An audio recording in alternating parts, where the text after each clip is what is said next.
In the past, people have just looked at the relationship with regulators as a relationship with respect to filings and or somebody that you deal with when you have a problem.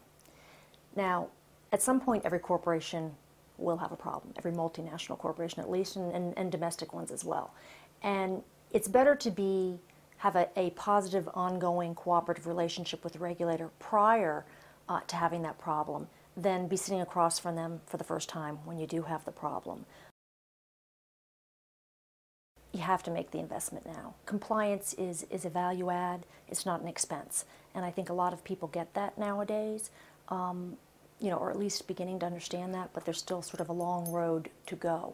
When you make the investment up front, and certainly, your Fortune 500 companies have more resources at their disposal to be able to make that investment, but that doesn't mean that a smaller company can't as well.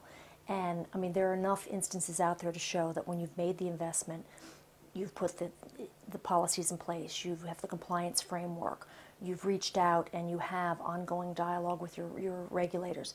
It will save you in the end. Compliance is no longer something that's optional. It's a requirement, and you better do it up front. Otherwise, you're sort of, rolling the dice with respect to what the penalties will be later on. I don't think anybody's immune, and I think it would be problematic for a corporation to think about, okay, well, I'm in an industry that the spotlight is not focused on. I mean, certainly you can look and see that pharmaceuticals, medical devices, there seems to be increased, interest there. However, I think every industry needs to pay attention to compliance and needs to be aware that if they don't make the investment, that they could be sitting across the table from a very unhappy regulator in the not too distant future.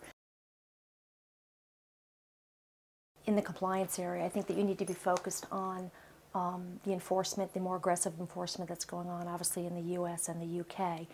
And you need to take a step back and do a risk assessment in the compliance area and see if what you have in place is enough. I would venture to guess in many corporations it's not enough. So I think this is a period of self-reflection.